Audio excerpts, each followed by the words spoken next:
Welcome to Becoming MindStrong, the official podcast of MindStrong Fitness. My name is Rachel. I'm the owner and head coach of MindStrong Fitness, and I am here to teach you truth. No more bullshit, no more point systems, no more shakes, no more raps. This is math and science, and we're going to learn how to do it together. Ready? Let's rock and roll. Welcome to episode 8 of Becoming MindStrong, and today we're talking about labeling foods as quote-unquote good or bad, the danger of putting those labels on, and what it even means. What constitutes a food being labeled as a good food or a bad food? But before we dive too deep into this conversation, I want to tell you a true story. Quite a few years ago, before my partner Amanda and I lived in California, we went to go visit some family members of her in Los Angeles. So we arrived late at night, we spent the night. The next morning, we asked the kids, they had a 7-year-old and a 9-year-old, we asked the kids, what's a good breakfast spot near you? And clearly Amanda and I don't have kids of our own because the next 3 minutes of our lives we're listening to them jump up and down, screaming, Krispy Kreme, Krispy Kreme, Krispy Kreme. Now, it's important to know, at this stage in my life, I was super serious about working out. I was super serious about training. I trained hard. I trained just like I do now. But my nutrition was a hot old mess. I went by the laws of what's often referred to as bro science, which basically means there's no science behind it. It's what a lot of these quote unquote meatheads in the gym go by, but it's not backed up by any kind of fact. So the way I ate went like this. I would eat super quote unquote clean 5 to 6 days a week. So I would eat grilled chicken and rice and vegetables and pretty much the same foods every day, and everything else was off limits for 5 to 6 days of the week. On those 1 to 2 other days, though, the quote-unquote cheat days, anything and everything was within limits. I could sit down and house a whole pizza by myself. I could sit down and eat a whole plate of baked ziti by myself. I could eat both. True story, I did that once. Anything and everything was fair game as long as it was within this 24 to 48 hour period. Side note, that's a terrible way to go about your nutrition goals, and in lots of ways it negates all the hard work you do during the week. Nonetheless, that is how I went about nutrition at this stage of my life. So off to the Krispy Kreme factory we go, in we walk, and there in front of us is the Krispy Kreme machine. Now, if you've never been to a quote-unquote real Krispy Kreme store before, oh my goodness, this is not some donut shop with the donuts taunting you in the window. This is a big old honking donut making machine in the middle of the store, pumping out fresh donuts right in front of you and all the smells that go along with it. So we're greeted by a server holding samples of freshly pressed donuts, asking, would you like to try one? I can barely tell this part of the story without laughing because I can't believe that some form of past Rachel existed that would even say these words. But nonetheless, I kind of scoffed and said, no, thank you. I don't eat donuts. Because at this stage in my life, I had decided, I had made an arbitrary rule that donuts were a quote unquote bad food. Pizza, totally fine on a cheat day. Baked ziti, totally fine. Ice cream, totally fine. But donuts, for some reason, were labeled as a quote unquote bad food, and they were not an option. So you can guess how this story went. I sat there, stuck in my ways, clinging to my willpower for dear life, watching the kids shove their faces with donuts, watching Amanda with this huge smile on her face enjoy the donut that she had, and sitting there and basically gritting my teeth and clenching my jaw and telling myself I don't eat donuts. Finally, I cracked just a little bit. So you know what? We're on vacation. I'll try a bite. Well, you can guess what happened after that, right? A bite led to, well, I'll just go sample one. So I go up to the counter, but I can't just sample one flavor. I have to sample both flavors, right? There's a glazed, there's a chocolate one. So I get both. And you know where the story went from then. The story ends with me eating 6 donuts in a 20-minute period. Let me say that again. 6 donuts in a 20-minute period. I don't have to tell you that the rest of our vacation was ruined because of the amount of pain I was in for the next week. Now, why did that happen? The obvious answer is that restriction doesn't work. If you sit there and tell yourself for 5+ years, which at that point I had not had a donut in over 5 years, which I still can't fathom. If you sit there and tell yourself donuts are bad, donuts are off limits, we don't eat donuts, we've labeled them as bad, whatever story that you made up and you're repeating, if you tell yourself no, you are going to crack and you're going to cave and you are going to binge and you're going to eat 6 donuts in a 20-minute period, because restriction, as we've talked about, restriction doesn't work. Restriction leads to binging. Restriction leads to overdoing it. The other thing we need to understand is what is actually in the food we're eating. What is the purpose of food? When we say food is our fuel, what does that even mean? Because that helps us to better understand why we're labeling foods as quote unquote good or bad.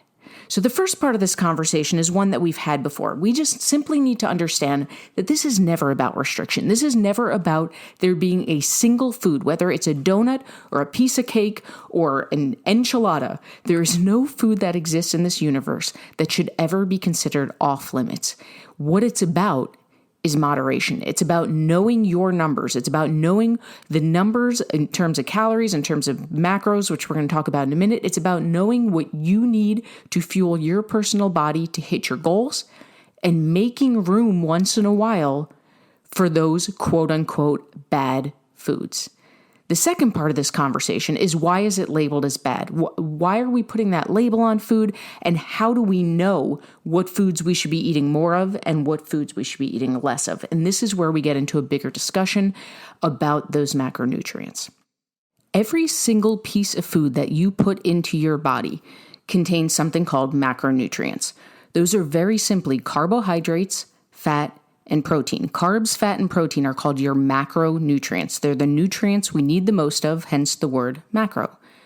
When it comes to fat loss, if we're just talking fat loss, we're not talking about health, we're not talking about nutrition, we're talking straight up calories in versus calories out fat loss, macros are king.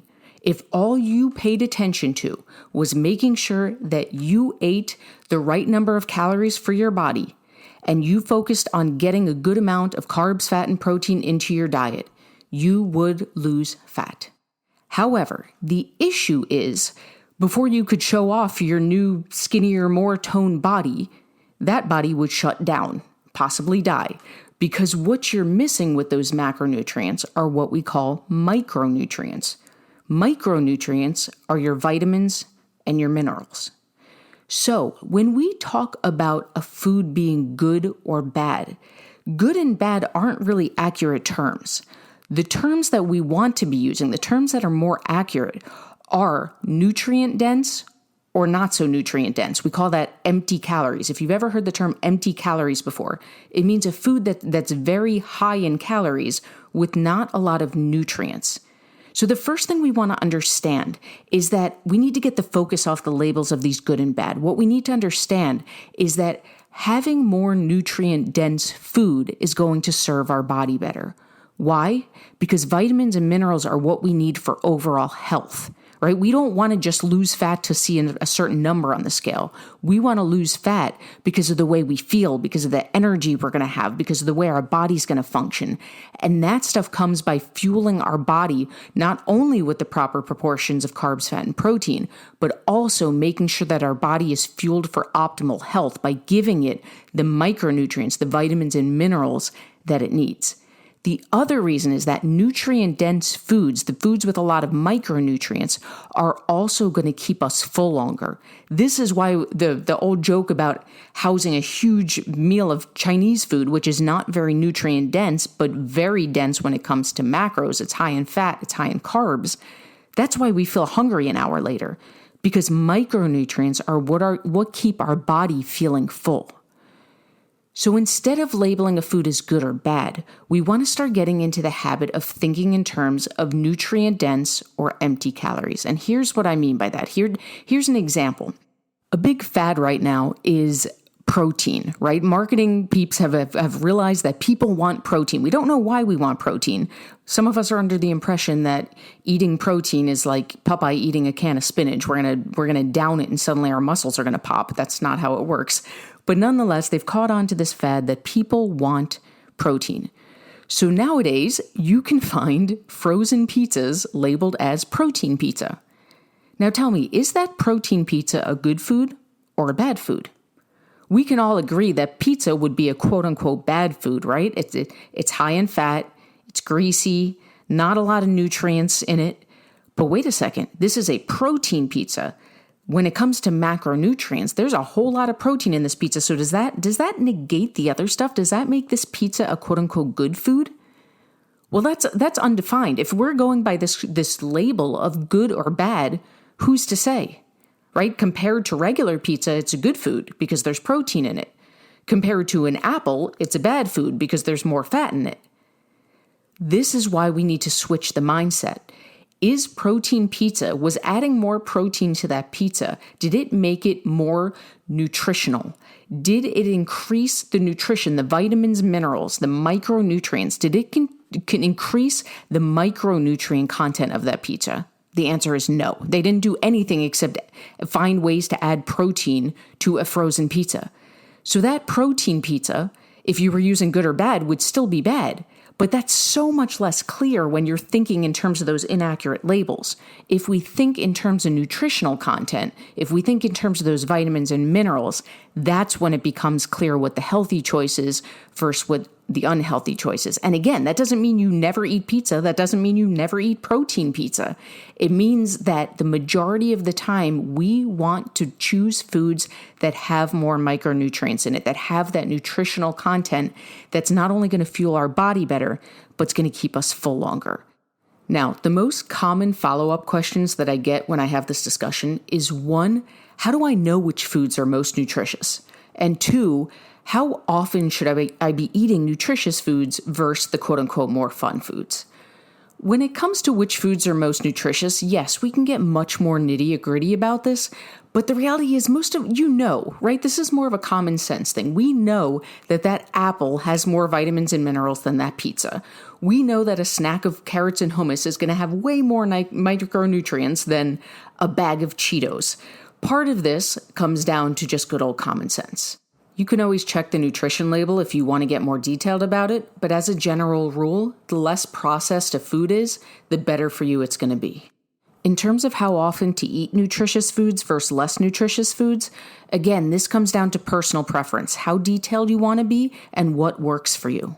Some people like to think of it as an 80-20 rule. You eat nutritious foods that serve your goals 80% of the time, and then you leave room for those fun foods 20% of the time. And that's fine. There's nothing wrong with doing it that way. I personally don't think we need to be that meticulous about it. At the end of the day, our bodies are pleasure-seeking creatures. We want to feel good. The problem is we have trained our bodies to crave junk food. When you give your body junk food for a prolonged period of time, it continues to crave it. It continues to crave that quick fix endorphin rush that it gets from the sugar and from the salt.